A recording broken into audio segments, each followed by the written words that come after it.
लेकिन इन सबके बीच मंत्री कैलाश विजयवर्गीय का एक बड़ा बयान, जिसे लेकर अब चर्चाएं और ज्यादा तेज हो गई है। मंत्री कैलाश विजयवर्गीय कह रहे हैं कि हमारे पास कागज कहां से आए, कांग्रेस की क्या स्थिति है समझ सकते हैं, लेकिन कांग्रेस के लोगों ने ही हमें जानकारी दी होगी। ये बड़ा बयान उनकी ओर से दिया गया है कि हमें क्या पता कागज कहां से मिले, हमें कैसे जानकारी मिलती इन सबकी, लेकिन कांग्रेस के लोगों ने ही जानकारी दी होगी। इधर मध्य प्रदेश के मुख्यमंत्री डॉक्टर मोहन यादव कह रहे हैं कि कांग्रेस ने हार के डर से षड्यंत्र रचा, प्रत्याशी के फॉर्म में गलती रखी, सीट पर कई कांग्रेसियों की नजर थी और सीट नहीं मिली तो खेल बिगाड़ दिया। कांग्रेस के अंदर हमें जो कागज मिले वो किसने दिए? जी कहाँ से आए? हमारे तेलंगाना से। कहाँ से आए भाई? और इसलिए कांग्रेस की क्या स्थिति आप समझ सकते हैं।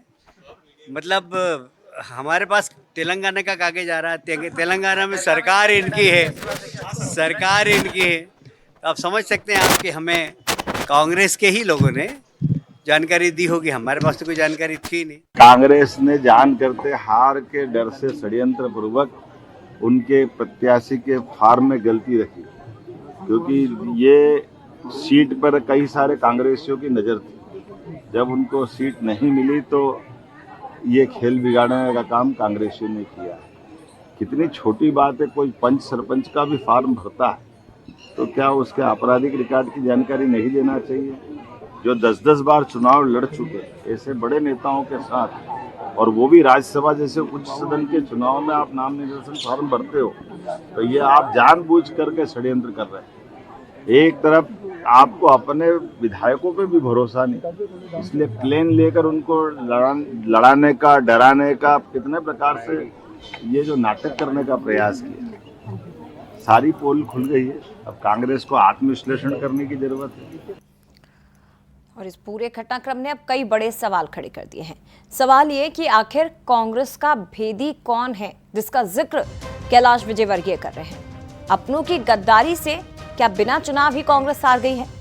तेलंगाना से बीजेपी को आखिर कागज किसने दिए? और क्या नटराजन को टिकट मिलने के बाद से पार्टी के अंदर नाराजगी थी? सवाल यह भी है कि क्रिमिनल रिकॉर्ड छिपाने की लापरवाही आखिर कैसे हुई? किसकी चूक, किसकी गलती या लापरवाही या भूल इसे माना जाएगा? कई तरह के सवाल हैं जिसने सियासी हलकों में अब नई तरह की चर्चाएं छेड़ दी है। वैसे ही पारा हाई है मध्य प्रदेश की सियासत का, और इन सबके बीच मुख्यमंत्री का और मंत्री कैलाश विजयवर्गीय का बयान जो कई तरह के सवाल खड़े करता है। दो राजनीतिक मेहमान हमारे साथ इस वक्त जुड़े हैं, उनसे चर्चा करेंगे। शैलेंद्र पटेल जी हैं, पूर्व विधायक कांग्रेस के, और यशपाल सिंह सिसोदिया जी हैं, बीजेपी से पूर्व विधायक। दोनों का बहुत स्वागत है सर। सबसे पहले शैलेंद्र जी आपके पास ही आते हुए, मंत्री कैलाश विजयवर्गीय कह रहे हैं कि हमें कैसे कोई कागज मिलते हैं, हमें तो कुछ पता ही नहीं था, कांग्रेस के ही लोगों ने दिए होंगे। आज मध्य प्रदेश के मुख्यमंत्री कह रहे हैं कि मीनाक्षी नटराजन के जैसा ही नाम उनका प्रत्याशी के तौर पर सामने आया, कांग्रेस खुश नहीं थी और अपने ही लोगों ने उनके साथ ये काम कर दिया, उन्हें डुबाने का प्रयास कर दिया। कौन है आखिर कांग्रेस के अंदर का भेदी जिसने इतना बड़ा घटनाक्रम कर दिया? एक कहावत आपने जया जी सुनी होगी, चोरी ऊपर से सीना चोरी, या उल्टा चोर डांटे कोतवाल को। ये कहीं न कहीं ये कहावत भारतीय जनता पार्टी के इन वक्तव्यों पे, कैलाश विजयवर्गीय जी के और माननीय मुख्यमंत्री जी के वक्तव्य से प्रतीत होता है। क्या तेलंगाना में भारतीय जनता पार्टी के कार्यकर्ता नहीं है? क्या शून्य है वहां पर भारतीय जनता पार्टी की जो कांग्रेस के लोग उनको देंगे? एक तरफ उन्होंने कहा कि हमारी टीम एक्टिव थी, हमने ये मंगाया वो मंगाया, अपनी जगह। पहली बात तो जो है, तथ्य यह है कि क्या मीनाक्षी नटराजन के ऊपर एफआईआर दर्ज है? क्या कोई अपराध पंजीबद्ध है? वो तो है ही नहीं, कोई प्रकरण ही दर्ज नहीं है। अभी तो कोर्ट डिसाइड करेगा क्या इस पे एफआईआर होना चाहिए या नहीं होना चाहिए, क्या ये अपराध पंजीकरण के लायक है, इनका जो आवेदन है जो अदालत को दिया वो है या नहीं है। वो तो एक अलग ही विषय हो गया। उस विषय से विषांतर करने के लिए इस तरह की बातें चला रहे हैं ताकि विषय भटक जाए, लोगों को लगे कि साहब इनमें ही फूट है। ये काहे की फूट? जब सारे के सारे विधायक एक हैं, कई बार इस चीजों को लेकर फूटे फूटे फूटे ये कहकर स्थापित क्या करना चाहते हैं? ये अपना डर छिपा रहे हैं बुरी तरीके से। जब कांग्रेस जिस तरीके से मध्य प्रदेश के अंदर काम कर रही है पिछले 2.5 सालों में, और जिनकी असफलताएं हैं लगातार, और जिस तरह की फूट उनके अंदर है, उस फूट को छिपाने के लिए इस तरह का वो षड्यंत्र रचते हैं। और अभी तक तो वोट चोरी हो रहा है, तो सीट चोरी का मामला है। किसी भी एक्सपर्ट से आप पूछ लीजिए, कानूनविद से पूछ लीजिएगा, क्या ये इस तरह का जो प्रमुख सचिव ने ऐसे आरोप किया है क्या वो न्याय संगत है? न्याय तो होना चाहिए ना। क्या कमी थी उस चीज के अंदर? कहीं रिपोर्ट में यशपाल जी भी जुड़े हुए हैं, हम लोग चुनाव लड़े, कोई किसी को नोटिस मिल गया कोर्ट का तो क्या उसका अपराधी हो गया? अभी तो एफआईआर ही नहीं हुई है। ये पहला मामला है हिंदुस्तान के किसी भी नामांकन रद्द करने के मामले में कि जहाँ एफआईआर हुई नहीं। लेकिन जवाब देने का मौका तो मीनाक्षी जी को दिया गया था ना शैलेंद्र जी। बताया जा रहा है कि उन्हें समय भी दिया गया था रिटर्निंग ऑफिसर की तरफ से, लेकिन जवाब इतना संतोषपूर्ण या सेटिस्फाइड नहीं था। तो उसके बाद ये नामांकन को रद्द किया गया। और क्रॉस वोटिंग की भी तो बात कही जा रही थी ना कि कांग्रेस के विधायक बीजेपी के संपर्क में है, इसलिए आप लोग ले जा रहे थे बेंगलुरु। यही तो भ्रम भारतीय जनता पार्टी फैला रही हो। जब मुख्यमंत्री विधानसभा के अंदर अपनी बाइट देते हैं, अपने पत्रकारों से मिलते हैं, कहते हैं हम ट्रेन से नहीं बैठेंगे, शांति से नहीं रहेंगे, तो निश्चित रूप से जब मुख्यमंत्री प्रदेश के इस तरह का वक्तव्य देंगे तो एक स्वाभाविक रूप से एक मन में ये आता है कि ना जाने हमारे विधायक बाहर रहेंगे तो क्या करेंगे, तो उनको एक साथ रखना जरूरी था। अब जिस तरह का डर ये फैला रहे हैं, जिस तरह के षड्यंत्र ये रचते हैं, जिस तरह के एक आना में करते हैं, तो निश्चित रूप से एक सचेत रहने की आवश्यकता है। लेकिन इस तरह का कार्य करेंगे हमने उम्मीद नहीं थी कि प्रजातंत्र को पूरी तरीके से ये खून कर देंगे, उसकी हत्या कर देंगे और इस तरीके से फॉर्म रिजेक्शन तक पे ये जा पाएंगे। यानी कि आपके स्तर पर कहीं कोई गलती नहीं हुई है शैलेंद्र जी, कांग्रेस के स्तर पर। क्योंकि एक और बात मेरी, मुख्यमंत्री खुद ये कह रहे हैं कि इतने चुनाव आपके नेताओं ने लड़े हैं, लोकसभा का भी, विधानसभा का, कोई पंच सरपंच का तो चुनाव था नहीं कि गलती कर देंगे और उससे कोई फर्क नहीं पड़ेगा। राज्यसभा का चुनाव था तो एक एक चीज को आपको ध्यान में रखना चाहिए था। फॉर्म भरते समय लापरवाही कहाँ हुई? देखिए, फॉर्म भरते समय कोई लापरवाही ही नहीं हुई। जब मैं कह रहा हूँ क्या एफिडेविट में क्या देना होता है, क्या आपके खिलाफ एफआईआर है या कोई कोर्ट में मामला लंबित है या आप सजा याफ्ता है, तो ना कोई एफआईआर दर्ज है, ना कोई सजा याफ्ता है, ना कोर्ट में कोई पेंडेंसी उस तरीके से। सिर्फ किसी ने एक परिवाद दायर किया है, उस परिवाद पे अभी तो कोर्ट ने उसको डिसाइड ही नहीं किया कि ये एफआईआर लायक है कि नहीं है। अभी प्राथमिक तौर पे ये डिसाइडेड नहीं है कि ये कोई क्रिमिनल ऑफेंस बनता है कि नहीं बनता है। ठीक है, जब वो ऑफेंस बनता ही नहीं बनता, ये डिसाइडेड नहीं है, एफआईआर ही नहीं है इस तरीके से। अगर कोर्ट गवर्नमेंट को कह देती, गृह विभाग को कह दी कि आप एफआईआर दर्ज करें और वो होता, तो निश्चित रूप से भूल होती, चूक होती कि वो चीज छिपाई गई है। ठीक है, आपकी जो बातें हैं उस पर जवाब ले लेते हैं शैलेंद्र जी। आपने जो बातें कही उस पर जवाब ले लेते हैं यशपाल जी से।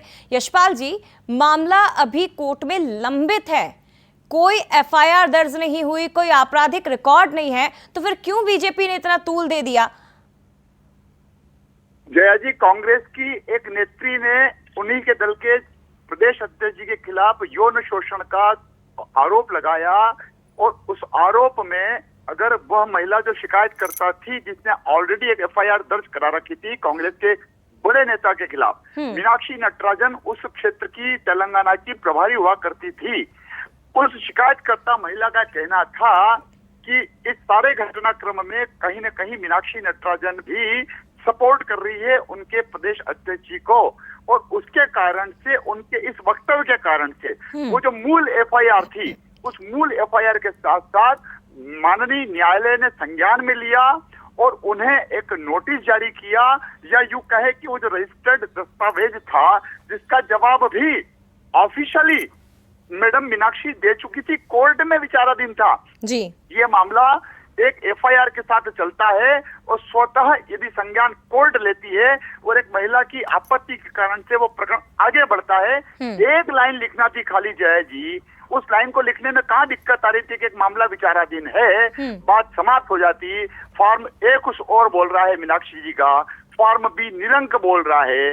मीनाक्षी जी 3 बार मेरे मंदसौर लोकसभा सीट से चुनाव लड़ी है, एक पंच सरपंच पार्षद भी चुनाव लड़ता है जया जी, तो सारी जानकारियां देता है। लेकिन यशपाल जी, कांग्रेस अब ये कह रही है ना कि तमाम जो अधिकारी हैं वो अब बीजेपी के एजेंट के रूप में काम करने लगे हैं। जब गलती कहीं किसी स्तर पर हुई ही नहीं है, जब खुद कांग्रेस के वकील ये दावा कर रहे हैं कि गलती हुई नहीं है, तो फिर कैसे आप लोगों ने फॉर्म निरस्त करवा दिया या ये याचिका खारिज करवा दी? जया जी, सिटिंग एमएलए हरदा के हैं वरिष्ठ राम किशोर दोगने, आज उनका एक स्टेटमेंट पब्लिक ड्रोन में आया है। उन्होंने कहा कि गलतियां और खामियां रही है, हम नहीं करें। कांग्रेस के भोपाल से 2 बार चुनाव लड़े कांग्रेस के प्रत्याशी, उन्होंने इस मीनाक्षी नटराजन के टिकट को जिस प्रकार से कहा था और कहा था कि ये सर्वाइव नहीं कर पाएगी, ये गलत निर्णय हुआ। अब कांग्रेस के लोग ये बोल रहे हैं पीठासीन अधिकारी भी दोषी हो गए। कल तक ईवीएम मशीन पर ठीकरा फोड़ते थे, इलेक्शन कमीशन पर ठीकरा फोड़ते थे, अब रिटर्निंग ऑफिसर पर ठीकरा फोड़ रहे हैं। अरे भाई, जब रिटर्निंग ऑफिसर ने जया जी उनको समय दिया था तो समय में आकर के जवाब देना था, उसको फुलफिल करना था। नेग्लिजेंसी कांग्रेस की जवाब रही है, दिया था अभिभाषकों यशपाल की जी, रही है और पर वो मैडम की रही है। संतोषजनक नहीं था, कह रहे हैं कि जवाब दिया था, संतोषजनक नहीं था जवाब।